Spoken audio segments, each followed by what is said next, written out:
The Dockers fire to lock in finals. The Dogs were hoping for a miracle, and this final game of the home and away season for both sides had some unmistakable tension. Fremantle, scarred by their collapse last year, came into Marvel Stadium needing one more win to return to September. For the Bulldogs, the equation was even harsher. Win and get in there, lose and have to watch Gold Coast hopefully lose to Essendon. Felt like a wildcard final without the branding. Sudden death football disguised as a regular season game. So let's break it down.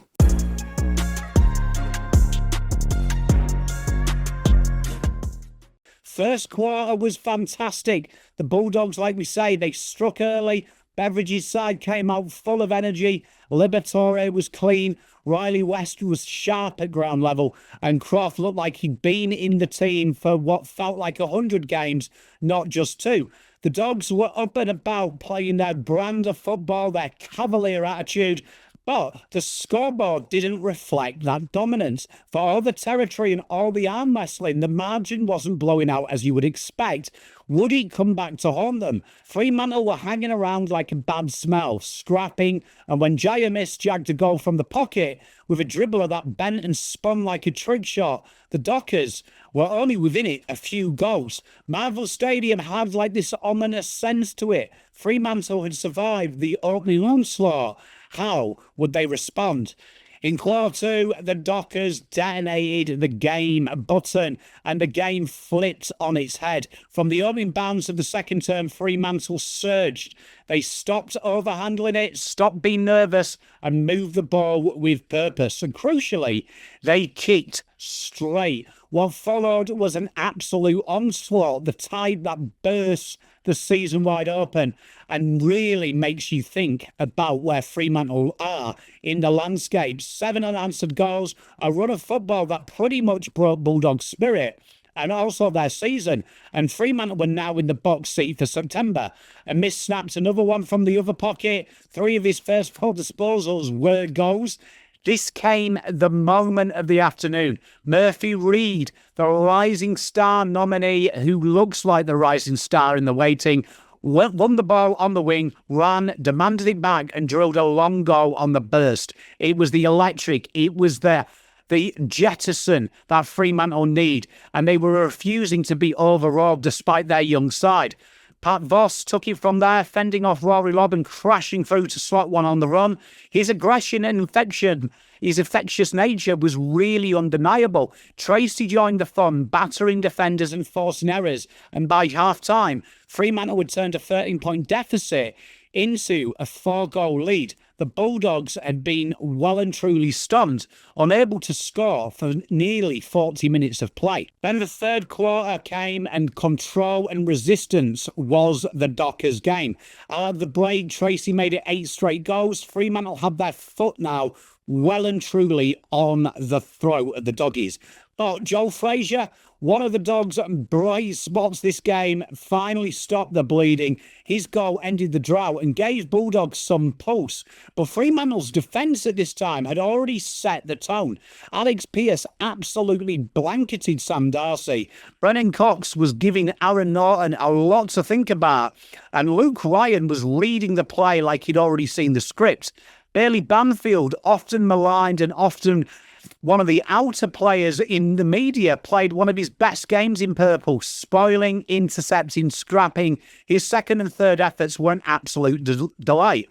The quarter belonged to Fremantle. They managed to stretch their lead out by 5 goals at the final change, and now the Dogs needed to do the miracle of Marvel. And the Dogs did fight back, to be fair, too little too late, but Marcus Bontempelli, the league's arguably best player, doesn't quit. The captain went into beast mode, 14 touches, 10 contested, 7 clearances and a goal. A quarter that belongs in the realms of champions and definitely someone that deserves to play finals. He tried to single-handedly drag his side forward, willing them to keep swinging. The Bulldogs kicked 7 in the final term, clawing back some respect and even asking the question of Fremantle. But the Dockers had done the damage already. The margin closed. The crowd lifted, but Fremantle, they showed a way to hold on. A 15-point win, 17-10, 112 to 14-13, 97. The Dockers are final bound. The Bulldogs will be watching the Gold Coast versus Essendon game and hoping for a miracle. This game told us stories beyond the scoreboard from a tactical sense. Fremantle's three-headed monster rivals probably Adelaide at times.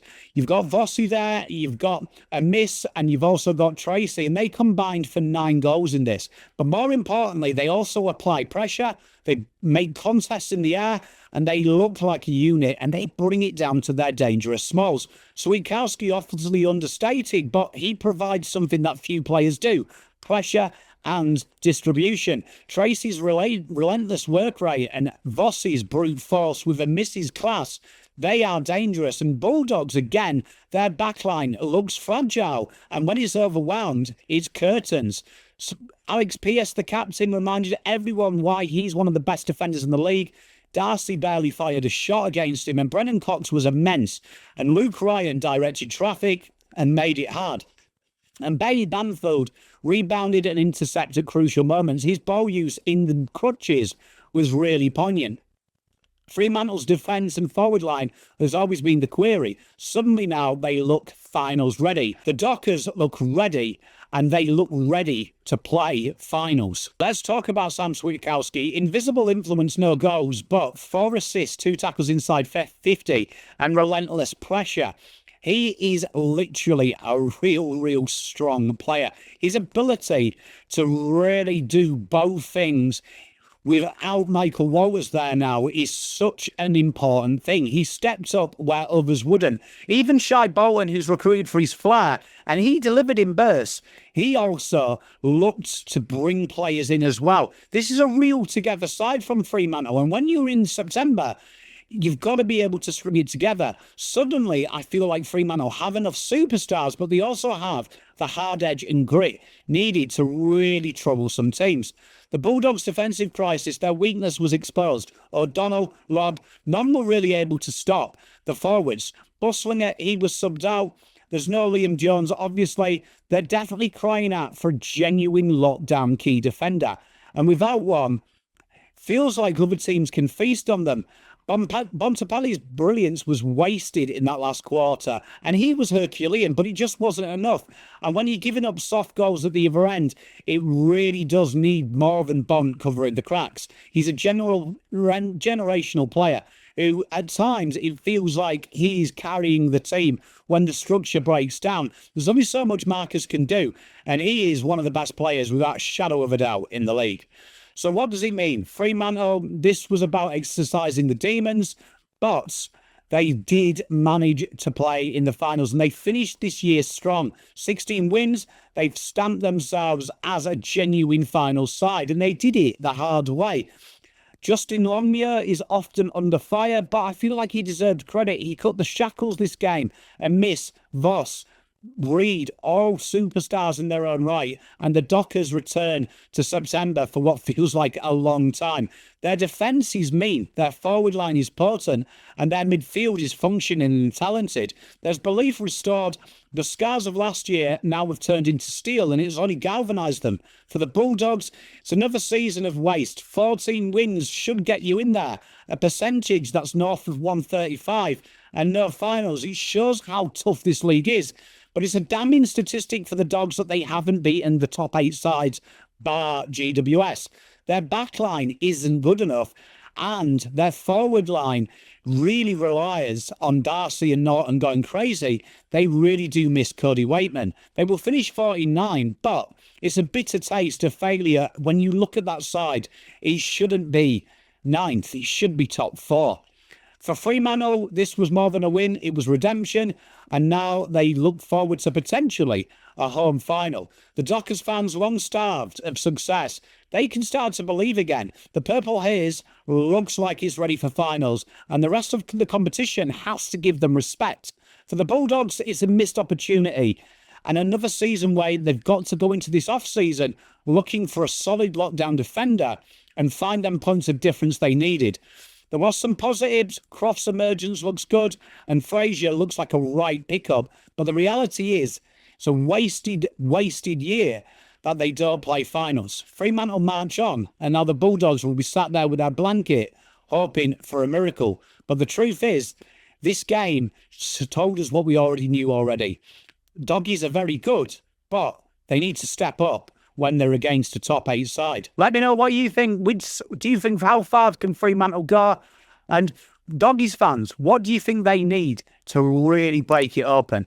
I've been PommyInOz. Thank you very much for watching. Make sure you like and subscribe. And until next time, Pommy out.